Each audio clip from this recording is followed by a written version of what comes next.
नमस्कार मित्रों। आज मैं आपके सामने लेकर आया हूँ माता सबरी की कहानी।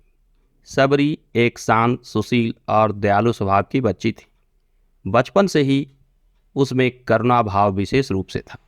जब सबरी युवावस्था को प्राप्त हुई तो विवाह की तैयारियां शुरू हो गई। जिससे सबरी की शादी होने वाली थी वह एक वीर पुरुष था, परंतु पशु पक्षियों की हत्या करना उसके लिए आम बात थी। इस बात से सबरी बहुत दुखी थी। वह उस युवा से शादी नहीं करना चाहती थी। एक दिन अर्धरात्रि के समय सबरी ने अपना कर्तव्य निश्चय करने के लिए घर छोड़कर जंगलों में जाकर विलीन हो गई। अब सबरी वन में निवास करने लगी। उसके मन में साधु संतों की सेवा करने की बड़ी इच्छा थी, पर साधु संत उसकी सेवा स्वीकार नहीं करते। इसलिए थोड़ी रात रहने पर ही वह ऋषि मुनियों के आश्रम में छुपकर जाती और लकड़ियों का बोझ रखाती। प्रातःकाल भी शीघ्र उठकर सरोवर की ओर जाने वाले मार्ग को झाड़ बुहाड़ कर साफ कर देती। यह सब सेवा करते हुए उसे कोई नहीं देख पाता था।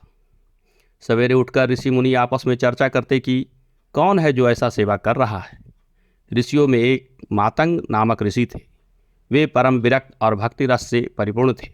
उन्होंने यह सब देखकर अपने शिष्यों से कहा कि उस व्यक्ति का पता लगाओ जो छुपकर यह सेवा करता है। एक दिन माता सबरी आश्रम में लकड़ी रख रही थी। शिष्यों ने उन्हें पकड़ लिया। वह बेचारी भय और संकोच बस कांपने लगी। उस भक्ति मई भीलनी को देखते ही ऋषि मातंग जी के आंखों में आंसुओं की धारा बहने लगी। मातंग जी भागवत भक्ति के भाव को अच्छे से जानते थे। वह सोच विचार कर शिष्यों से बोले कि भक्ति के आगे कुछ नहीं है।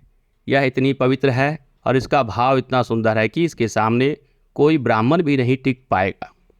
मातंग जी ने माता सबरी को अपने आश्रम में रहने का स्थान दिया और उनके कान में श्री सीताराम जी का मंत्र दिया और कहा कि मैं प्रभु की आज्ञा से उनके धाम को जा रहा हूँ। तुम इसी आश्रम में रहकर भजन करो, यहीं श्री राम जी का दर्शन प्राप्त करोगी। गुरुदेव श्री मातंग जी के वियोग में सबरी जी के हृदय को बड़ा कष्ट हुआ। उनसे जीवित रहना संभव नहीं हो पा रहा था, परंतु श्री राम जी के दर्शन की आशा उनके जीवन का आधार था।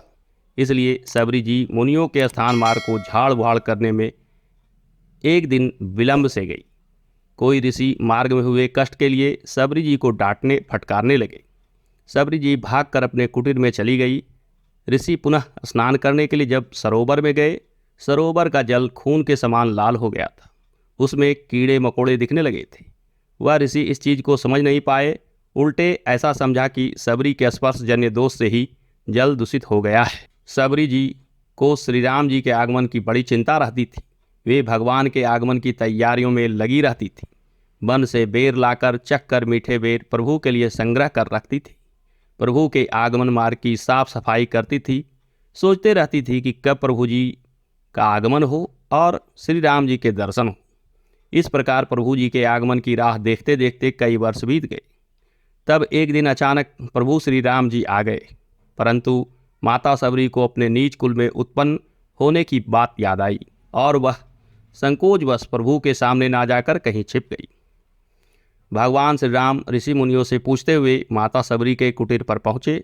वहाँ माता सबरी को नहीं देखकर उन्हें ढूंढने लगे। माता सबरी ने जब यह जाना कि प्रभु श्री राम स्वयं उन्हें खोज रहे हैं, तब वे स्वयं दौड़कर प्रभु के पास जाकर साष्टांग दंडवत किया। प्रभु श्री राम जी ने माता सबरी को अपने हाथों से उठाया तथा प्रभु श्री राम जी ने माता की कुटीर में आनंदपूर्वक आसन ग्रहण किया। माता सबरी के बेर आदि फल को प्रेम पूर्वक ग्रहण किया। उधर सरोवर के जल की पवित्रता को दूर करने में ऋषि मुनि सफल नहीं हो पा रहे थे। ऋषि मुनियों ने प्रभु श्री राम से ही उस समस्या का समाधान बताने की प्रार्थना की। प्रभु श्री राम ने कहा कि आप लोग प्रभु भक्त माता सबरी के चरण को स्पर्श कीजिए और सरोवर के जल को भी माता सबरी के चरणों से स्पर्श कराइए, तभी यह सरोवर पवित्र होगा। ऋषि मुनियों ने भगवान के आज्ञा के अनुसार माता सबरी के आशीर्वाद लेकर सरोवर के जल को माता के चरणों से स्पर्श कराया। सरोवर का जल अब निर्मल हो गया। अंत में प्रभु श्री राम ने ऋषि मुनियों को नवधा भक्ति का उपदेश दिया। इस कहानी से यह शिक्षा मिलती है कि देवी देवता किसी भक्त की जाति नहीं देखते। उनके लिए भक्त का भक्ति भाव ही महत्व रखता है। भगवान भाव से प्रसन्न होते हैं। धन्यवाद।